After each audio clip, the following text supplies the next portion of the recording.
We are about to embark upon a series of strange and exciting, dangerous adventures.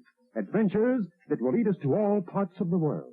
Hello and welcome to another Bad Comic Review. This time we're looking at X-Men Fantastic Four Issue 1. This is a 2020 miniseries from Marvel Comics, written by Chip Zdarsky. Terry Dodson was the penciler, Rachel Dodson inker, Dexter Vines and Carl Story were the ink assists, Laura Martin color art, VC's Joe Caramanga, letterer, Terry Dodson and Rachel Dodson were the cover artists. The cover's kind of boring, doesn't really sell you on it, it's not very dynamic. Shannon Andrews Bellatros was the assistant editor, Alana Smith associate editor, Tom Brevoort editor. So it turns out that Franklin Richards' powers are diminishing for some reason, while Reed is trying to fix it. Apparently Charles is aware of the situation as well, and decides that they would be better able to help him on Krakoa, instead of letting him stay with his family. So they go to recruit Franklin, and they use Kitty Pryde to go with them, which is really cheap ploy, because this is playing on his emotions,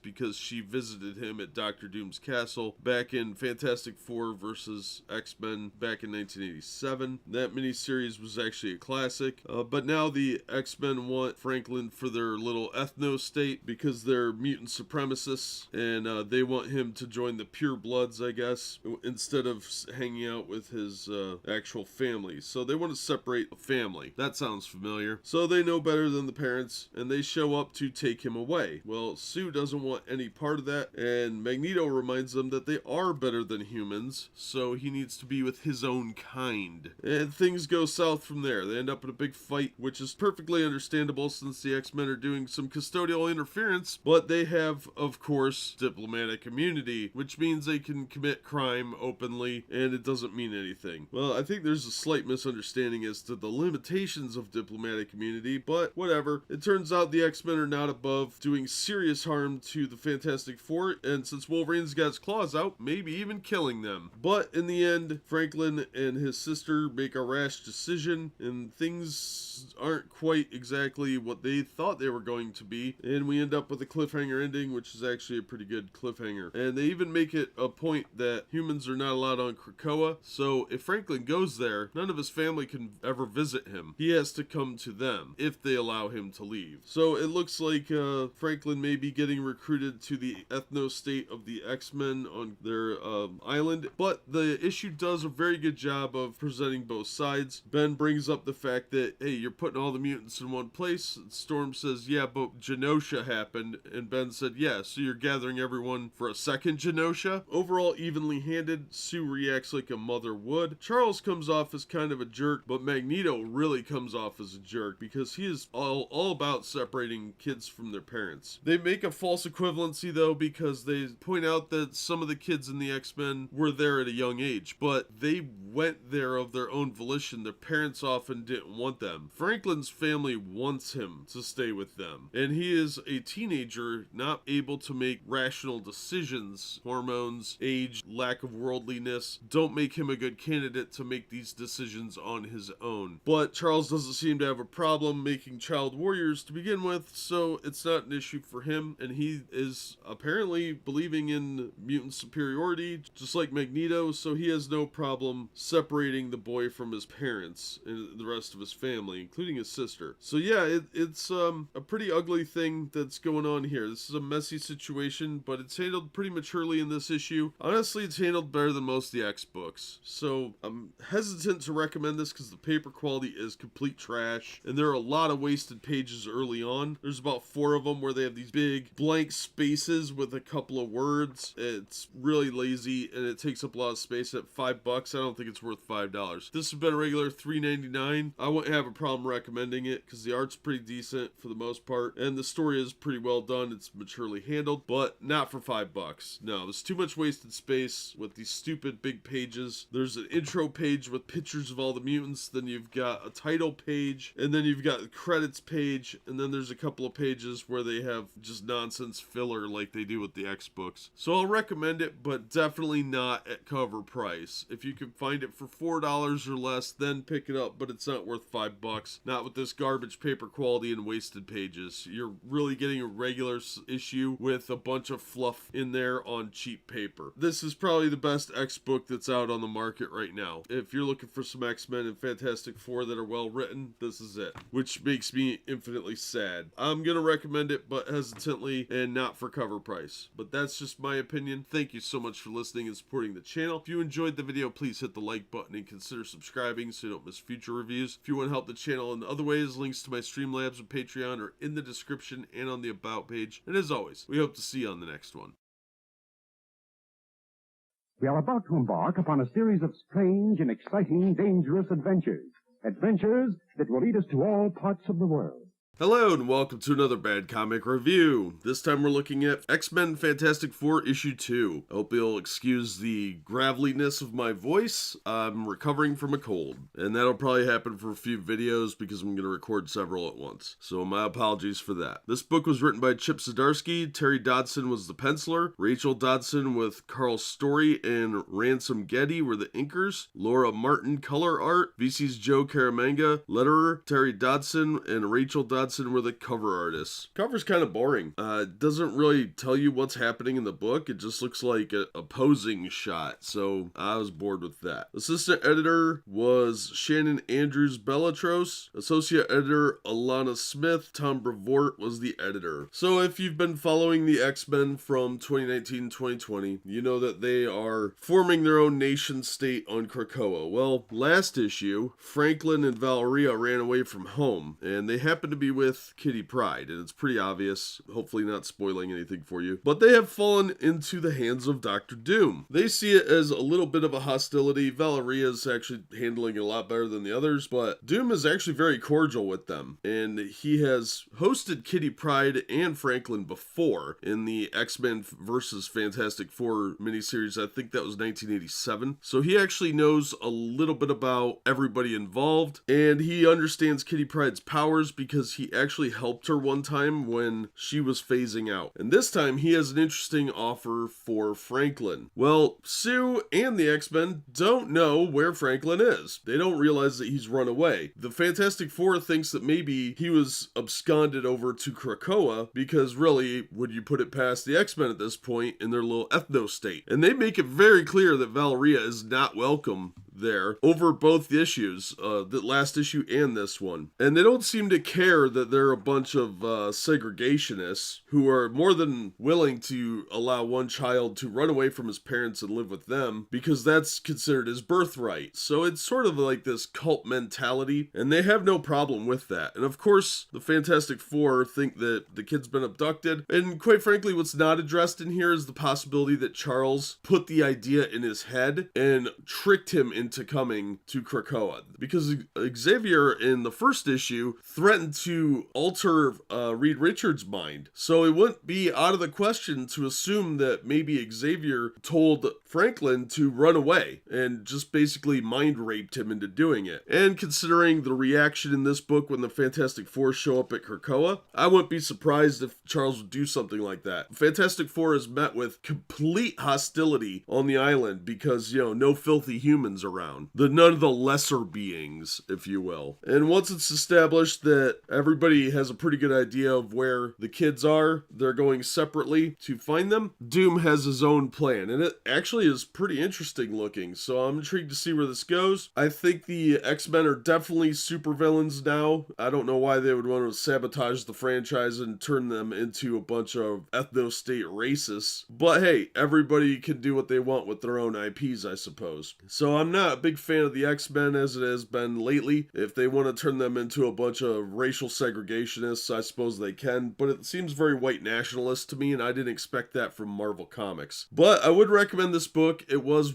well written. It was pretty compelling story. The art's not bad. I didn't have too much of a problem with any of that. For the price, it's probably not worth it, but for a $4 comic book, I think it's overpriced, but at the same time, compared to a lot of the other trash Marvel's churning out, out. This is actually pretty decent, so if you're going to drop $4 on a comic, this is a decent one to do it with. That's just my opinion, though. Thank you so much for listening and supporting the channel. If you enjoyed the video, please give it a like and consider subscribing so you don't miss future reviews. If you want to help the channel in other ways, links are in the description and on the About page. And as always, we hope to see you on the next one.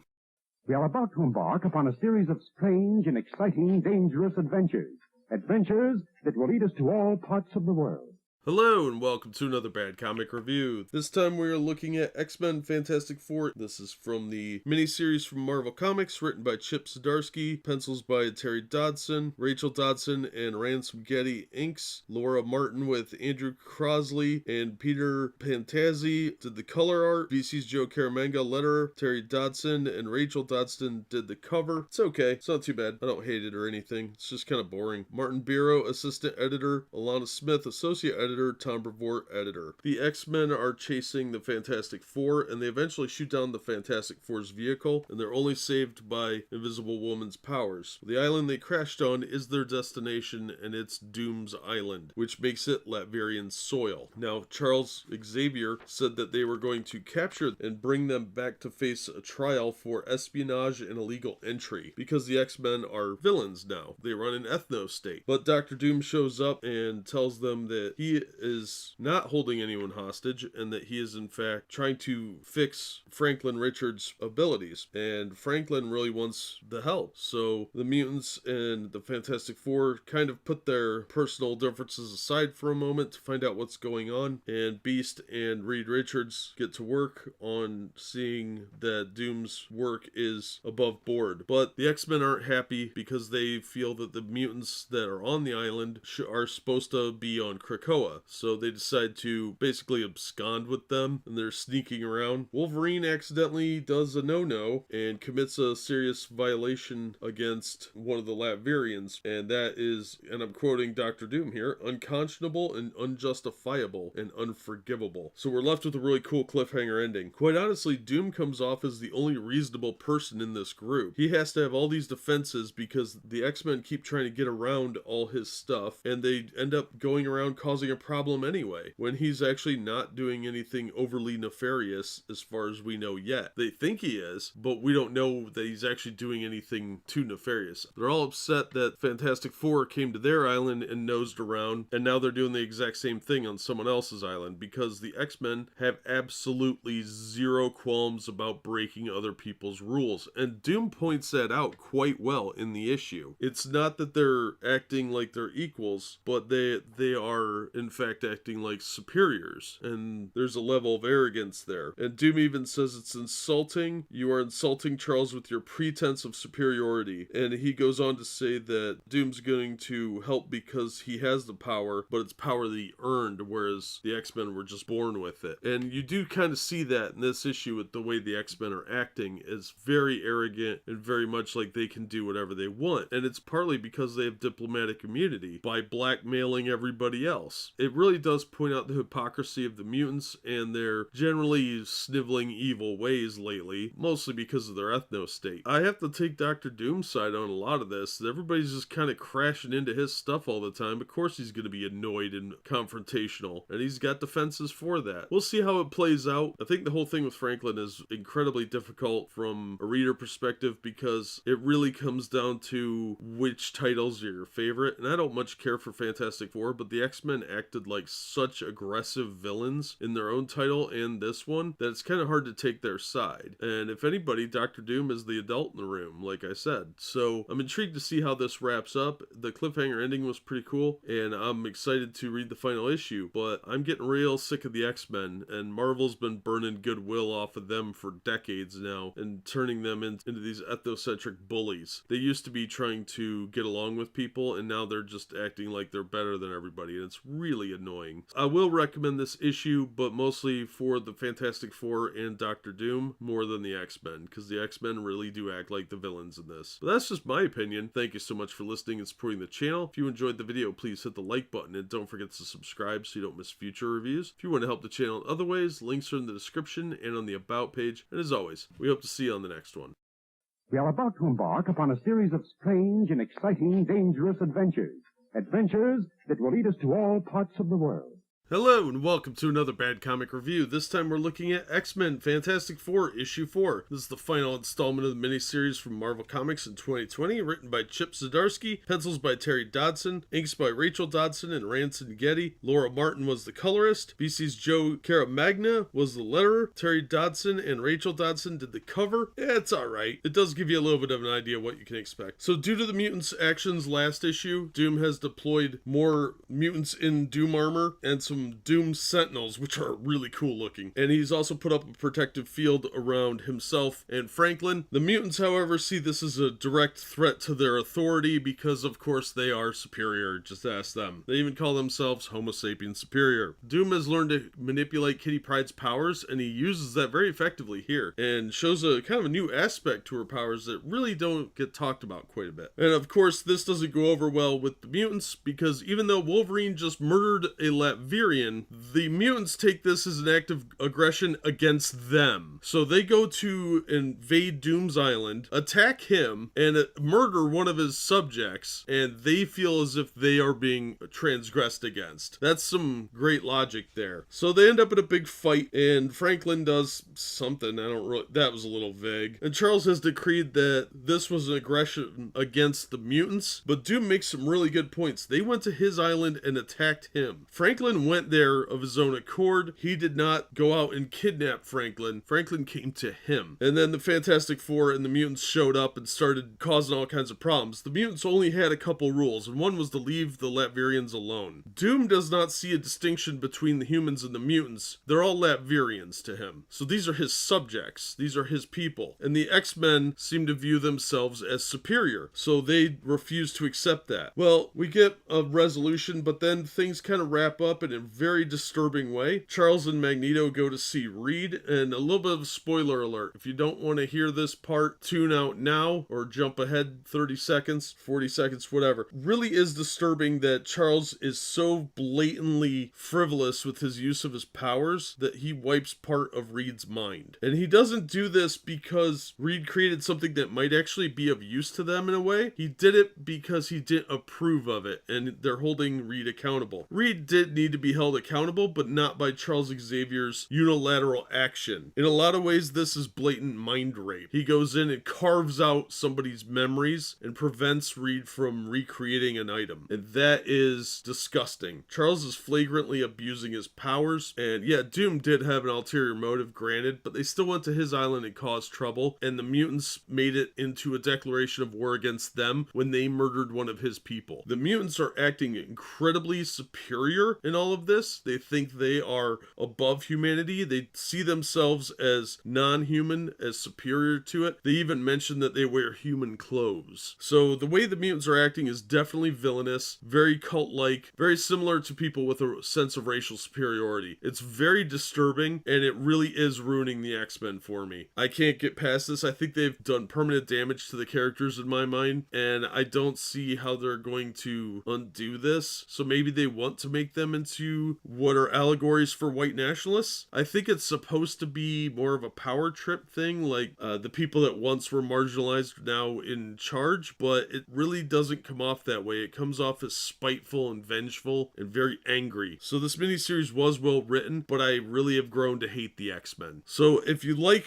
supervillains, this is a good supervillain book. I don't particularly have much respect for Reed Richards after he made the extra-dimensional prison in Civil War, where they were keeping superheroes as captives because they didn't sign up for the Registration Act. I thought that really did damage to the character, and I had a lot of trouble respecting him after that. So I don't think there was anybody good here except for maybe Doom. Yeah, he had ulterior motives that were very selfish, but these people came to him for help, and he made the most of that situation, granted. But at the same time, when one of his subjects is murdered, they blamed him for it. I just don't see any good people in this book. Everybody came off being pretty villainous in a lot of ways, and I think the X-Men have suffered a lot of damage, and I don't see them as heroes anymore. After issue 12, I'll probably stop reading the regular X-Men series, but I don't know if I can recommend this one. Chip Zdarsky did a really good job with the story. It's just not for me. I don't like villain books. But that's just my take. Thank you so much for listening and supporting the channel. If you enjoyed the video, please hit the like button, and don't forget to subscribe so you don't miss future reviews. If you'd like to help the channel in other ways, links are in the description, and as always, we hope to see you in the next one.